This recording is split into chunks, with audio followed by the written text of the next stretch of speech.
Bismillahirrahmanirrahim. Assalamualaikum warahmatullahi wabarakatuh. Waalaikumsalam warahmatullahi wabarakatuh. Para mahasiswa-mahasiswa yang berbahagia, insyaallah kita bertemu kembali di sini melanjutkan kajian kita dalam mata kuliah metodologi studi Islam. Mata kuliah apa? Metodologi studi Islam. Oke, baik.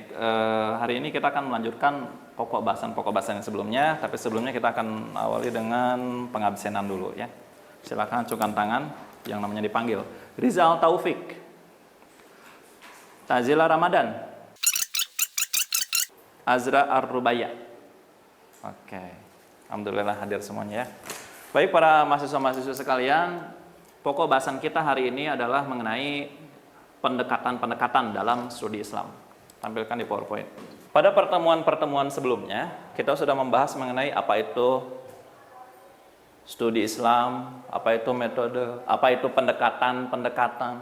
Untuk belajar tentang Islam itu harus memahami berbagai pendekatan. Siapa yang bisa bantu jawab, jelaskan kenapa kita harus belajar pendekatan-pendekatan? Kenapa Anda langsung saja belajar Islam? Kenapa harus tahu tentang pendekatan-pendekatan? Siapa yang bisa? Cung. Oke, yang di belakang. Najim, silakan. Karena agama Islam sangat luas dan harus dipelajari secara menyeluruh. Karena agama Islam sangat luas. Harus dipelajari secara menyeluruh. Oke, bagus jawabannya ya. Oke, yang lain ada yang bisa menanggapi? Oke, yang di belakang. Siapa nama? Oke, silakan. Karena jika hanya mempelajari satu pendekatan saja, maka kurang efektif. Oh, kalau satu pendekatan saja akan kurang efektif atau apa lagi? Oh, tidak objektif, tidak sesuai ya, atau tidak memperhatikan hal-hal yang lainnya. Maka ada pendekatan-pendekatan studi Islam. Kalau kalian mau belajar tentang keislaman, apalagi jadi pendidik agama Islam, ya harus belajar tentang pendekatan-pendekatan studi Islam. Mana sudah siap? Kita belajar pendekatan-pendekatan studi Islam? Siap. Ayo kita mulai. Nabda bi basmalah. Bismillahirrahmanirrahim. Mulai. Ada 4 pendekatan nih yang disajikan di layar ini. Yang ke satu apa ini? Kedua, ketiga, keempat. Tuh, di sini disajikan hanya 4, yaitu filosofis, sejarah, kebudayaan, psikologi. Apakah mempelajari Islam itu cukup dengan 4 ini atau masih banyak yang lain?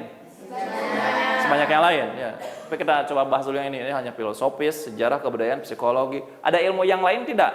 Selain ilmu filsafat, ilmu sejarah, ada ilmu yang lain tidak? Ada ilmu apa misalnya? Ilmu bahasa.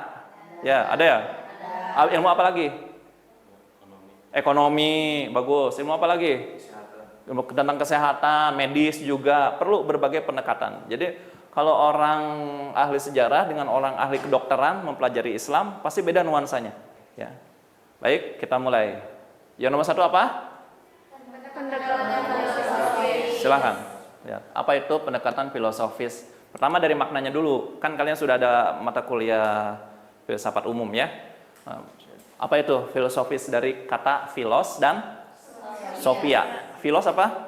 Cinta. Sophia? Hikmah, kebijaksanaan, pengetahuan atau kebenaran. Ya, makanya filsafat itu adalah ilmu yang tentang cinta kebijaksanaan atau cinta kebenaran.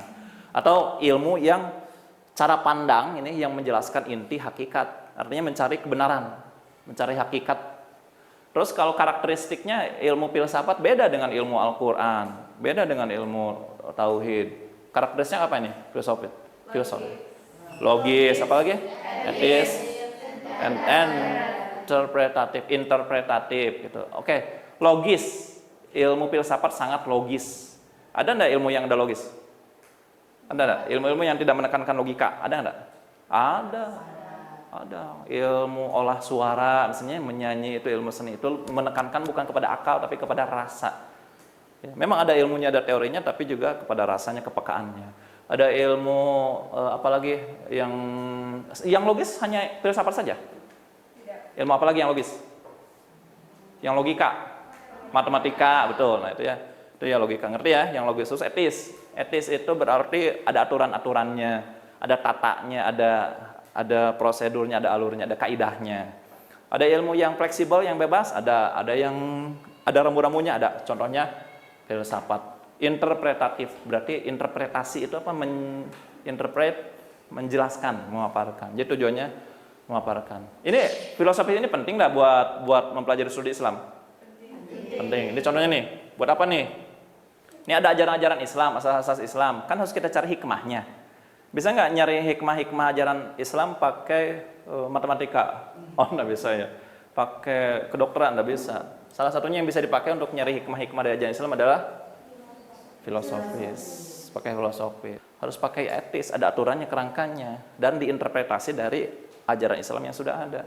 Makanya butuh pendekatan filosofis. Dan ini apa ini yang terakhir nih? Menghindari taklid buta. Ngerti nggak taklid buta itu? Apa? Ikut-ikutan saja sampai nggak tahu ajarannya, nggak tahu benar salahnya, ikut-ikutan saja. Oke, next. Yang kedua, pendekatan historis. Apa itu historis? Sejarah. Jadi kalau mempelajari Islam itu harus pelajari juga sejarahnya. Nggak bisa ajarannya saja. Nggak bisa belajar Islam tanpa historis. Oke, siapa yang bisa menjelaskan kenapa pendekatan historis dipakai? Kenapa? Ada?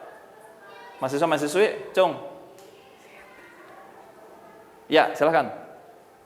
Untuk mengetahui kejadian-kejadian penting yang berpengaruh pada agama Islam di masa yang lampau. Kejadian-kejadian penting ajaran agama Islam di masa lampau. Ya, oke, bisa. Next. Yang lain? Mahasiswi mungkin? Ya. Karena segala sesuatu itu berkaitan dengan peristiwa masa lalu. Segala sesuatu ajaran Islam, maksudnya segala sesuatu ajaran Islam itu pasti ada latar masa lalunya.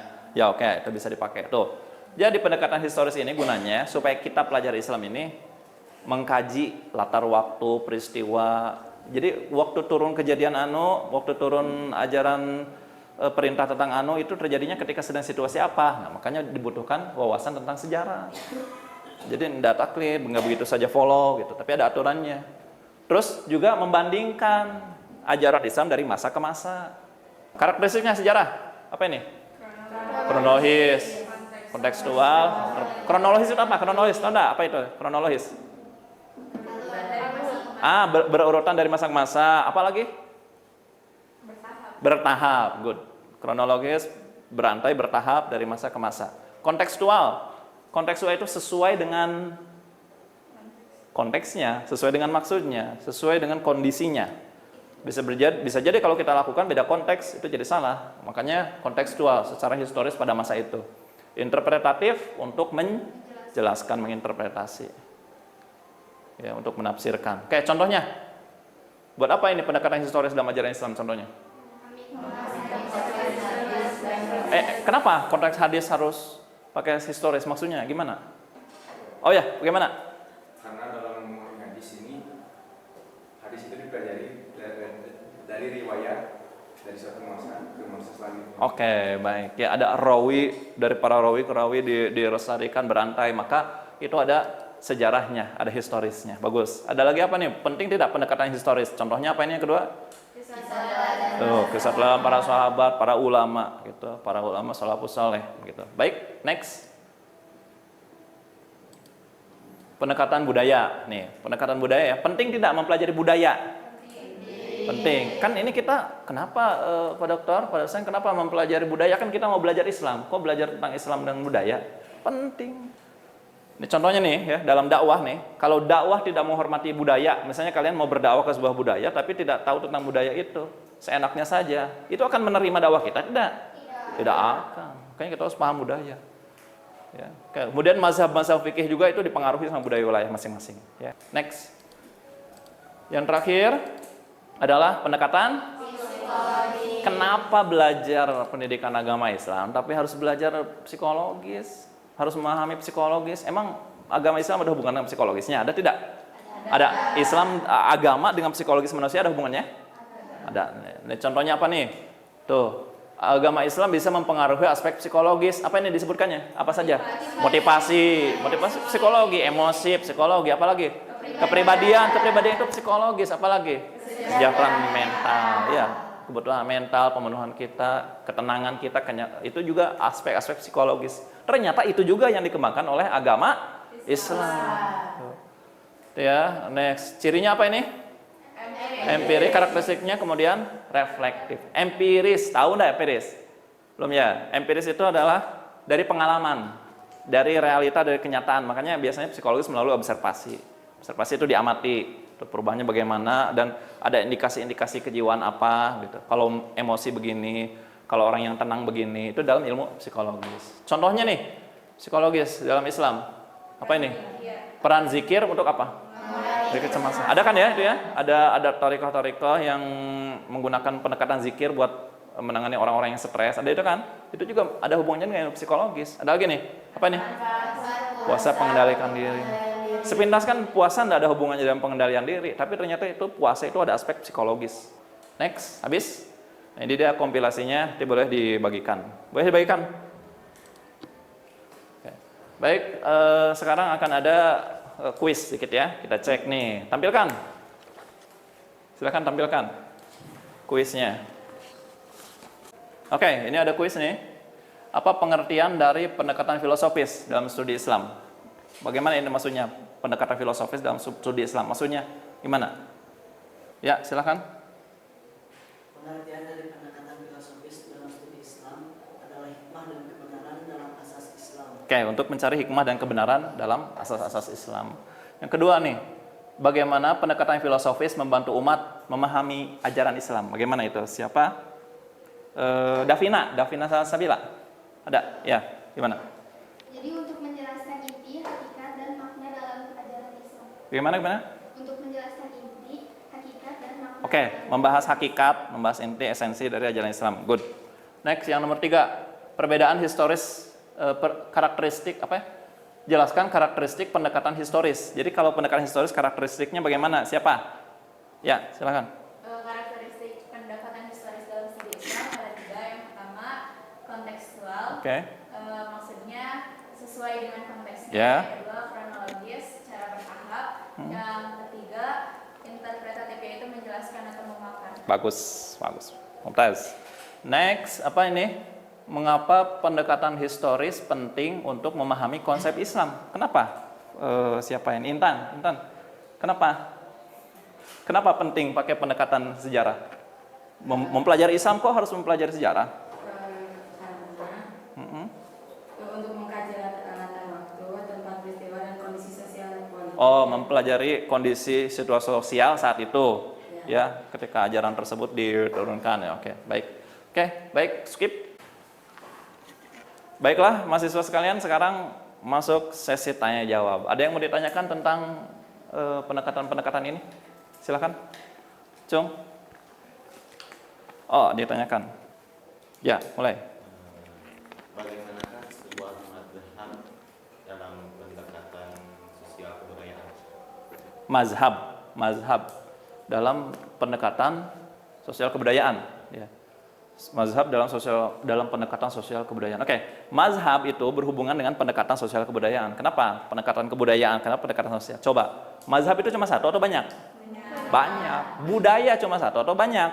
Banyak. Makanya dari keberagaman budaya tersebut muncullah mazhab-mazhab. Sebetulnya yang dari ajaran baginda Rasulullah Shallallahu Alaihi Wasallam, ajarannya itu banyak atau satu? Satu, tapi sehubungan dengan beragamnya kebudayaan masyarakat di seluruh dunia ini, maka lahirlah mazhab-mazhab. Contohnya, ada berapa mazhab dalam fikih? Apa saja? Syafi'i. Oke, kita ambil 2 mazhab saja. Mazhab Imam Malik ya. Imam Malik itu lebih berdasar kepada perilaku, tradisi, budaya warga Madinah, sehingga sangat konservatif sekali. Kenapa? Karena Madinah itu ditata oleh baginda langsung, sehingga kalau ada pertanyaan-pertanyaan tentang fikih maka merujuk kepada tradisi masyarakat Madinah gitu. Dan sulit itu disebut konservatif, itu berarti konsisten dengan ajaran yang sudah dicontohkan oleh baginda di masyarakat Madinah. Sedangkan satunya lagi yang banyak di Indonesia ini mazhab apa nih? Mazhab Syafi'i yang banyak di kita ya, di Brunei, di Malaysia, Melayu. Sedangkan di daerah kita ini sangat berbeda budayanya dengan budaya di Madinah di sana. Maka kemudian ketika masuk ajaran Syafi'iyah di sini kepada para dai ke sini, kemudian terjadi kemudahan untuk fleksibilitas dengan adaptasi dengan tradisi budaya, bercampur. Jadi ada muludan begitu ya. Kemudian ada apa lagi? Tahlilan ya. Para wali di Indonesia, Wali Songo. Berapa wali itu? 9 wali. Mereka beradaptasi dengan budaya Indonesia tidak? Beradaptasi. Contohnya apa? Dengan gamelan. Oh, dengan gamelan ya, Sunan Kalijogo ya mengajarkan. Padahal Baginda mengajarkan dakwah dengan gamelan, tidak? Tidak. Itu artinya contoh adaptasi dengan budaya. Pertanyaan bagus. Ya. Good. Kasih tepuk tangan, pertanyaan bagus. Satu lagi. Satu dari mahasiswi. Ya, apa itu? Devina. Mengenai pendekatan psikologis untuk mengkaji isu atau konsep Islam, bagaimana contohnya dalam perkembangan konsep pemikiran Islam di masa kini? Oke, bagus itu modern. Ini semester 1 ya, udah pintar nih, bagus ya. Bagaimana pendekatan psikologis apa tadi? Dalam mengkaji isu atau Mengkaji isu konsep Islam masa kini. Contohnya, contohnya ada tidak nih pemikiran-pemikiran perkembangan Islam, pemikiran framework yang zaman sekarang ya, prinsip-prinsip, model pendidikan atau model dakwah apa ya. Tapi masa kini, ya, yang pakai asas psikologis ada. Contohnya adalah ini psikologi ini mengembangkan emosi, mengembangkan kecerdasan psikologis itu ya, kan itu yang dikajinya ya. Nah, ada ini misalnya konsep ISQ, tahu nggak ISQ? Ada apa coba itu di antara amaliyah ISQ-nya? Zikir, bersedekah, kemudian memaafkan sesama. Itu ajaran siapa itu? Ajaran agama Islam itu. Makanya emotional, spiritual, quotient itu adalah kompilasi antara psikologis dengan spiritual, dengan agama. Jadi psikologi dibutuhkan pula. Itu contohnya ya. Baik, itu sudah cukup untuk diskusinya. Kita langsung kepada tes evaluasi. Silakan keluarkan kertas lembar, kerjakan evaluasi ini. Kita tutup dengan bacakan alhamdulillah bersama-sama.